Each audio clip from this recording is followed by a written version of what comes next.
یہ اچھا ہو کہ تم جمعے والے دن نہا کے آیا کرو. بس وہ صحابہ کا مزاج ہمارے والا نہیں تھا کہ تفصیل بتائیں، حکمت بتائیں، ملے گا کیا، ثواب کتنا، نہ نہائے تو گناہ، یہ کوئی نہیں. حضور نے کہا کہ نہا کے آؤ تو کتنا ہی اچھا ہے.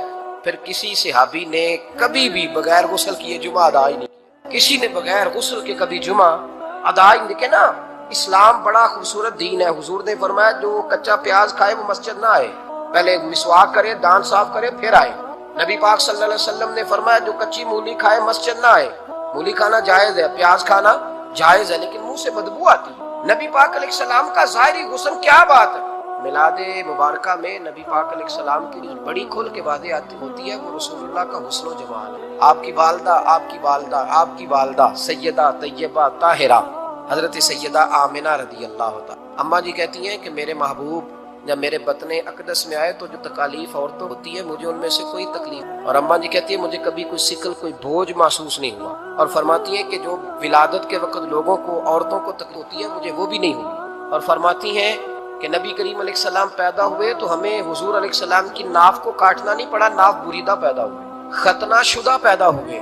آپ کو پتہ ہے عورتیں غسل دیتی ہیں بچے کو پیدا ہونے کے بعد، لیکن میرے محبوب نے سجدہ ہی کر لیا پیدا ہوتے ہی، امتی امتی کہتے ہوئے پیدا ہوئے. حق نے فرمایا کہ بخشا الصلاۃ والسلام، اور پہلے سجدے پر روز ازل سے درود. میرے امام فاضل بریلوی کا جو انداز تکلم ہے نا، اس کی بھی حد ہی کوئی نہیں، کوئی حد ہی نہیں. کہاں تک ان کی محبت جاتی، کہنے لگے پہلے سجدے پہ روز ازل سے درود، یادگاری یہ امت پہ لاکھوں سلام، یادگاری یہ امت پہ لاکھوں سلام. بتائیے بغیر وضو کے، بغیر غسل کے سجدہ ہو جاتا ہے؟ تو حضور نے سجدہ کر کے بتایا کہ اللہ نے مجھے پاک صاف پیدا کیا ہے. نبی پاک صلی اللہ علیہ وسلم کی والدہ نے جب یہ باتیں ارشاد فرمائیں تو لوگوں نے پوچھا ان سے کہ اماں جی پھر آپ ایک جملے میں بتائیں کہ ماجرا سارا کیا تھا، آخر ایک ولادت تو ہوئی نا، آپ کے وجود اطہر سے ایک بچہ تو نکلا، تو یہ کیا تھا؟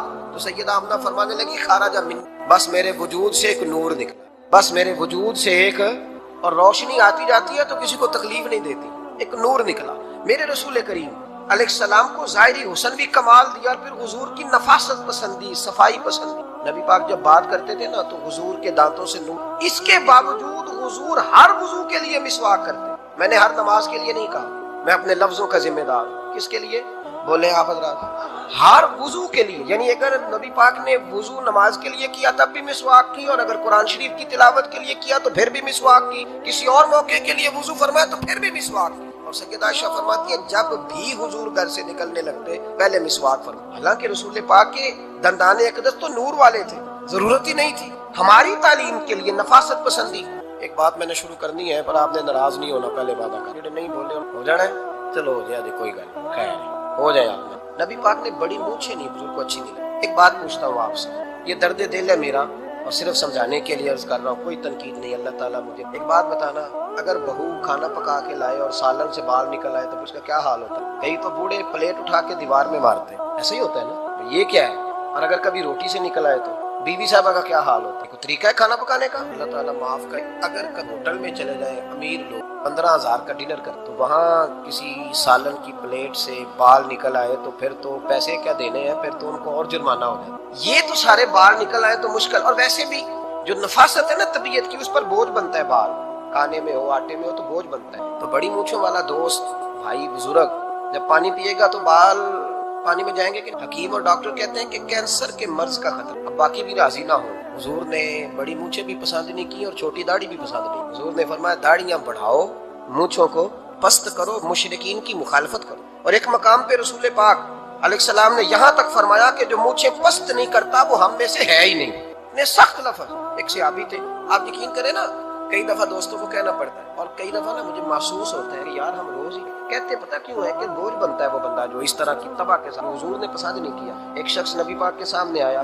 قاضی عبدالدائم دائم صاحب نے لکھا ہے، بڑی خوبصورت بات لکھی ہے. کہنے لگے حضور کے سامنے وہ اکثر آیا کرتا تھا تو مونچھیں بڑی تھی، حالانکہ داڑھی بھی بڑی تھی، مونچھیں بھی بڑی تھی. 2-4 دفعہ حضور نے باتوں تات اللفظ سمجھایا. کچھ بندے نہیں سمجھتے. تات اللفظ سمجھاؤ یا بڑا کھول کھول کے سمجھاؤ پر بات سمجھنے کو تیار نہیں ہوتے. جس طرح لوگ ایک اچھا بیٹا بننا چاہتے ہیں، اور جس طرح لوگ ایک اچھا والد بننا چاہتے ہیں، جس طرح لوگ ایک اچھا بھائی بننا چاہتے ہیں، اچھا استاد بننا چاہتے ہیں، اور مجموعی طور پر لوگ ایک اچھا انسان بننا چاہتے ہیں، اپنے ملک کا اچھا شہری بننا۔ اسی طرح ہر مسلمان کی خواہش ہوتی ہے کہ وہ ایک اچھا مسلمان بھی بنے۔ اپنے تئیں لوگ اس کے لیے جدوجہد بھی کرتے ہیں، کوشش اور کاوش بھی کرتے ہیں۔ کچھ لوگ یہ سمجھتے ہیں کہ میں خدمت خلق کرتا رہوں، اللہ کے بندوں کے کام آتا تو میں ایک اچھا مسلمان ہوں۔ کچھ لوگوں کا یہ خیال ہوتا ہے کہ اگر میں سخاوت صحیح طور پہ کرتا رہوں، اپنا حلال اور محنت سے کمایا ہوا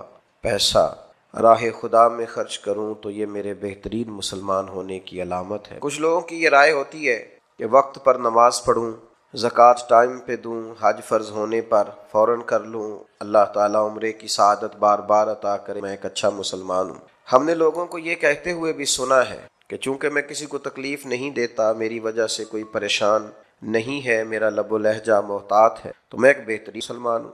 تو اپنے اپنے حساب سے لوگ تعین کرتے ہیں کہ میں ایک اچھا مسلمان ہوں۔ کیوں نہ ایسا کریں کہ اللہ کے قرآن سے پوچھیں کہ بہترین اور سچا مسلمان کون ہے، اور وہ کون سے مومن ہیں جن کو اللہ فرماتا ہے کہ اولئک ھم المؤمنون حقا، یہی لوگ سچے مومن۔ قرآن مجید کی سورہ انفال اللہ تعالیٰ نے ارشاد فرمایا انما المؤمنون الذین اذا ذکر اللہ وجلت قلوبہم واذا تلیت علیہم آیاتہ زادتہم ایمانا وعلی ربہم یتوکلون۔ فرمایا وہی لوگ سچے مومن ہیں، وہی اصل میں ایماندار ہیں۔ الذین اذا ذکر اللہ وجلت قلوبہم، جب اللہ تعالیٰ کا ذکر کیا جائے تو ان کے دل ڈر جائیں۔ پہلی ان کی نشانی یہ ہے کہ مالک کے ذکر کے وقت اللہ کی عظمت و جلال کی وجہ سے ان کے دل کانپ اٹھتے، دل لرز جاتے کہ وَإِذَا تُلِيَتْ عَلَيْهِمْ آيَاتُهُ زَادَتْهُمْ ایمانا، اور جب ان پر اللہ کی آیتیں پڑھی جاتی ہیں تو ان کا ایمان ترقی پاتا ہے اور مضبوط۔ وَعَلَىٰ رَبِّهِمْ يَتَوَكَّلُونَ، اور ان کی تیسری نشانی یہ ہے کہ وہ صرف اپنے رب پر ہی بھروسہ کریں۔ پکے اور سچے مومنوں کی چوتھی علامت یہ ارشاد فرمائی کہ الذین یقیمون الصلاۃ، وہ لوگ جو نماز کو صحیح ادا کریں، ومما رزقناہم ینفقون، اور جو ہم نے انہیں دیا ہے اس میں سے ہماری راہ میں خرچ کریں۔ پھر دوبارہ سے سمجھیے گا، فرمایا مومن وہ ہیں کہ اللہ کا ذکر کیا جائے تو ان کے دل ڈرتے ہیں، اللہ کی آیات کی تلاوت کی جائے، قرآن مجید کو پڑھا جائے تو ان کا ایمان ترقی پاتا ہے، وہ اپنے رب پر بھروسہ کرتے ہیں، نماز کو صحیح ادا کرتے ہیں، جو ہم نے انہیں دیا ہے اس میں سے ہماری راہ میں خرچ کرتے ہیں۔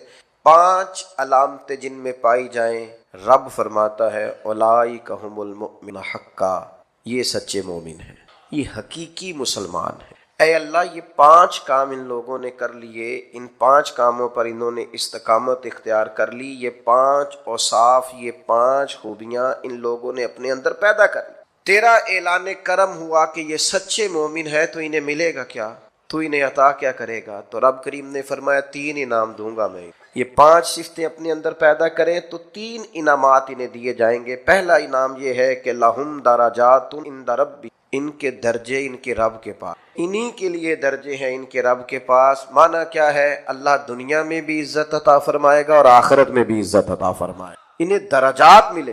دنیا میں بھی اللہ تبارک و تعالی ان کو وقار، شان، عزت، عظمت، بلندی اور رفعت عطا کرے، اور آخرت میں 5 صفتیں جن میں پائی جائیں انہیں پہلی شان یہ ملے گی کہ اللہ کے حضور ان کے درجات ہوں، اور دوسرا ارشاد فرمایا ومغفرہ، اور اللہ ان کی بخشش بھی فرمائے، درجات کی بلندی بھی نصیب ہوگی اور بخشش بھی ملے گی، ورزق کریم، اور انہیں رسوا ہو کے رزق نہیں کمانا پڑے گا، اللہ انہیں عزت والی روزی عطا فرمائے گا۔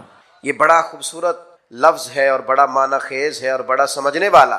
آپ اس پر غور فرمائیں کہ وَرِزْقٌ کریم، انہیں عزت والی روزی دی جائے گی۔ ارشاد فرمایا لَهُمْ دَرَجَاتٌ عِنْدَ رَبِّهِمْ وَمَغْفِرَةٌ وَرِزْقٌ کریم، اللہ کی بارگاہ میں ان کے درجے بھی بلند ہوں گے، ان کی بخشش بھی کر دی جائے گی اور انہیں عزت والی روزی بھی عطا کی۔ میرے بھائیوں، سچا مومن ہونے کے لیے، اچھا مسلمان ہونے، اللہ اور اس کے پیارے حبیب صلی اللہ تعالی علیہ وسلم کی بارگاہ میں درجات پانے، سب سے پہلا کام یہ ہے کہ بندے کا دل نرم ہونا چاہیے۔ قرآن مجید نے پہلی علامت یہ بیان فرمائی کہ انما المؤمنون الذین اذا ذکر اللہ وجلت قلوبہم، جب ان کے سامنے اللہ کا ذکر کیا جاتا ہے تو ان کے دل ڈر جاتے ہیں۔ لیکن جس کا دل ہی بڑا سخت ہو جائے، قساوت قلبی جس شخص کے پاس ہو، کسی پر رحم نہ آئے، کسی شخص کو اچھا نہ سمجھے، اپنے دل میں کسی کے لیے خیر کے جذبات کبھی اسے میسر ہی نہ ہوں، کبھی اپنی آخرت کی فکر کو لے کر، کبھی اپنے اعمال کو لے کر، کبھی اللہ کی بارگاہ میں حاضری کو لے کر وہ ڈرا ہی نہ ہو،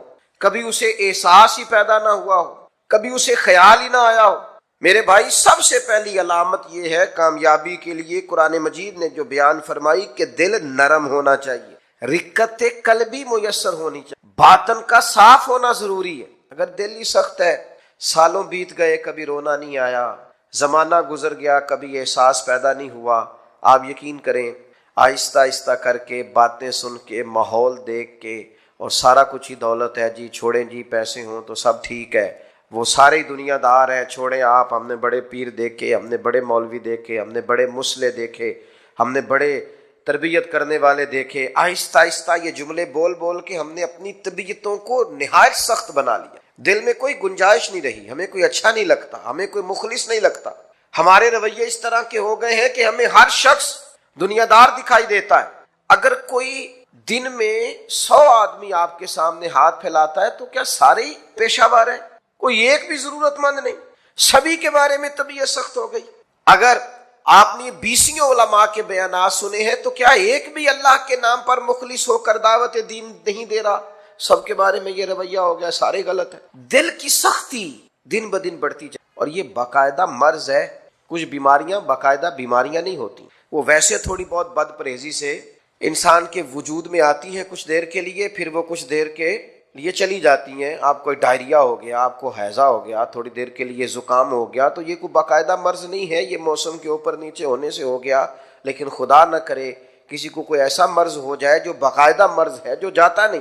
کچھ بیماریاں باقاعدہ بیماریاں ہوتی، ان کو بیماری سمجھنا چاہیے۔ دل کا سخت ہونا، رویے کا تلخ ہونا، کسی پہ رحم نہ کھانا، کسی سے پیار نہ کرنا، کسی جگہ بھی انسان کا اخلاص نہ پانا، یہ دل کی باقاعدہ بیماری ہے۔ حضرت ذوالنون مصری رحمۃ اللہ علیہ کا ایک قول مجھے بڑا پسند آیا، میں پڑھ رہا تھا۔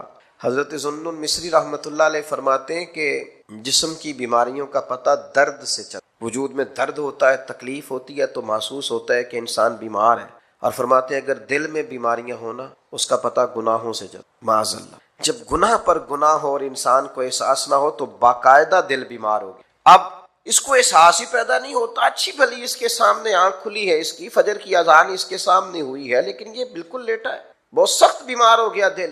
6 لوگ اس کے سامنے سے اٹھ کے ظہر کی نماز کے لیے گئے ہیں، لیکن یہ آرام سے بیٹھا ہے، بیمار ہے اس کا دل۔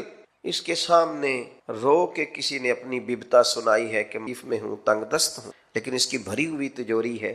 اس نے کہا میرے پاس روز بڑے ہی لوگ آتے ہیں، مجھے پتہ ہے کتنے ضرورت مند ہیں، تو دل سخت ہو گیا، یہ بیماری ہے۔ اقبال کہتے ہیں دل بیدار پیدا کر کہ دل خوابیدہ ہے جب تک، نہ تیری ضرب ہے کاری نہ میری ضرب ہے کاری۔ اور ایک درویش نے کہا تھا زندگی زندہ دلی کا نام ہے، مردہ دل کیا خاک جیا کرتے ہیں؟ جن کے دل مردہ ہو گئے وہ کیسے جئیں؟ اندر ان کا بالکل مر گیا، باطن مردہ ہے، کسی چیز کا کوئی اثر نہیں، نہ کسی کلام کا، نہ کسی نعت کا، نہ کسی واز کا، نہ کسی تقریر کا، نہ کسی کے رونے کا، نہ کسی کے تڑپنے کا، کسی چیز کا کوئی اثر نہیں۔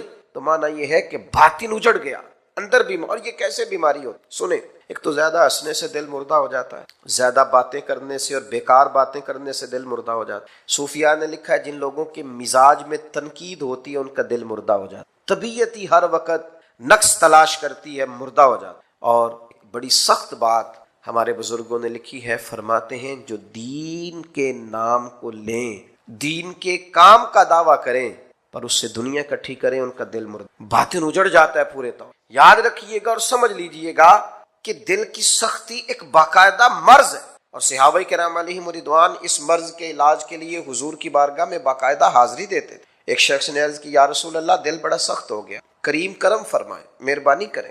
تو اللہ کے حبیب علیہ الصلوۃ والسلام نے فرمایا تو اس طرح کر، کوئی یتیم ملے نا جس کے سر سے باپ کا سایہ اٹھ گیا ہو، جس نے گویا اپنا بچپن بغیر والد کے گزارنا شروع کیا ہو، اس یتیم کے سر پہ تو ہاتھ پھیرا کر، اللہ تعالیٰ تیرے دل کو نرمی عطا کرے گا۔ یہ پہلا نسخہ حضور نے ایک شخص، آج بھی اس نسخے پہ عمل کرے، ابھی یتیموں سے مل۔ ہمارے ادارے میں نا کچھ بچے ایسے ہیں کہ والد نہیں ہیں، ان میں سے سارے لوگ غریب نہیں ہیں، چند بہت غریب بھی ہیں، اور کچھ بچے ایسے ہیں جو گھر میں گنجائش رکھتے ہیں، لیکن آپ یقین کریں کہ وہ جن کے والد سر سے چلے گئے ہیں، اگرچہ دولت بھی ڈھیر ساری گھر میں ہے، گنجائش ہے، لیکن باپ کا چلے جانا ایک باقاعدہ مسئلہ ہے، ایک باقاعدہ کمی ہے زندگی۔ میرے بچے جوان ہو گئے ہیں، میرے بچوں کے قد مجھ سے کچھ بڑھنے لگے ہیں، لیکن 25-26 سال کا زمانہ بیت گیا ہے ابا جی کو۔ ابھی بھی کسی کو اپنے بیٹے کو گلے لگاتے ہوئے دیکھتا ہوں تو رو پڑتا ہوں۔ وہ درد ہے کہ وہ جاتا ہی، وہ کسک ہے کہ وہ ختم ہی نہیں ہوتی، وہ کمی ہے کہ وہ پورا ہونے کا نام ہی نہیں لیتی۔ اور کبھی کبھی یاد کرتا ہوں والدین کو تو اقبال کا لہجہ مستعار لے کے کہتا ہوں کہ میں تیری خدمت کے قابل جب ہوا تو چل بسی۔ وہ کہتے ہیں نا ابھی تو ٹائم آیا تھا کچھ دیکھنے کا، اور یہ کہ کچھ دیکھا نہیں۔ تو یتیم کے سر پر ہاتھ پھیرنے سے دل نرم ہوتا ہے، ان پر شفقت بڑھا دی جائے، کسی کو موقع میسر آئے تو ان سے پیار بڑھا دیا جائے، اس سے دل نرم ہوتا ہے۔ دوسرا، ایک شخص نے عرض کی، یا رسول اللہ صلی اللہ تعالی علیہ وسلم، دل سخت ہو گیا ہے۔ تو اللہ کے حبیب علیہ السلام نے اسے علاج بتایا، فرمایا موت کو کثرت سے یاد کیا کر، دل نرم ہو جائے۔ 1 منٹ کے لیے سوچا کر کہ مسجد میں اعلان ہوگا کہ تیرا انتقال ہوگا، 1 منٹ کے لیے سوچیں کہ وقت آ گیا جانے کا، آ گئے لوگ، جمع ہو گئے، تیاری ہو گئی، اور پھر یہ کہ کونوں میں اور نکروں میں کھڑے ہو کے مشورے ہونے لگے کہ جنازے کا ٹائم کیا رکھنا ہے، اور پھر یہ کہ تصور میں اس بات کو لانا کہ سبھی موجود تھے اور سب کے سامنے قبر بنائی گئی اور قبر میں رکھا گیا اور قبر کو بند کیا گیا۔ یہ وہ تصور ہے جو دل کو نرم کرتا ہے۔ یعنی وہ اورنگزیب عالمگیر نے دنیا سے جاتے ہوئے کہا تھا کہ میرے دونوں ہاتھ کفن سے باہر نکالنا، لوگوں کو پتا چلے اتنا بڑا فرما روا دنیا سے جا رہا ہے اور خالی ہاتھ جا رہا ہے، کچھ لے کر کے ساتھ نہیں جانا، کچھ بھی۔ یہ تصور جب انسان پکا کرتا ہے نا کہ میں نے جانا ہے، دل نرم ہو جاتا ہے۔ لیکن یہاں جانے کا ارادہ کس کا ہے؟ کوئی پروگرام نہیں۔ جن کی عمریں بہت بڑی بھی ہو گئی ہیں وہ بھی بیماریوں کو سندیسے تو نہیں سمجھتے، وہ بھی کہتے ہیں بس وہ فلاں بد پرہیزی سے مسئلہ ہو گیا۔ یہ تو سندیسے ہیں، یہ تو پیغامات ہیں، یہ تو لوٹ جانے کے بہانے۔ جاگنا ہے جاگ لے افلاک کے سائے تلے، پھر حشر تک سوتا رہے گا خاک کے سائے تلے۔ مرنا ہے، چھوڑنی ہے دنیا، جانا ہے، کسی وقت بھی پیغام اجل آئے گا۔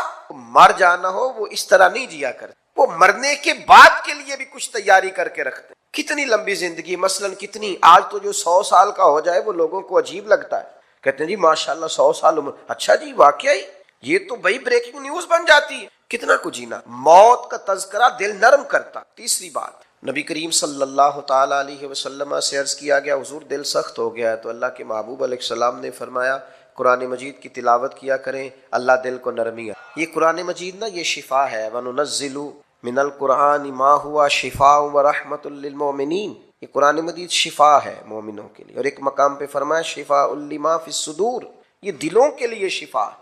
آپ جب قرآن مجید پڑھیں گے، تلاوت کریں گے تو دل پاک ہوگا، صاف ہوگا۔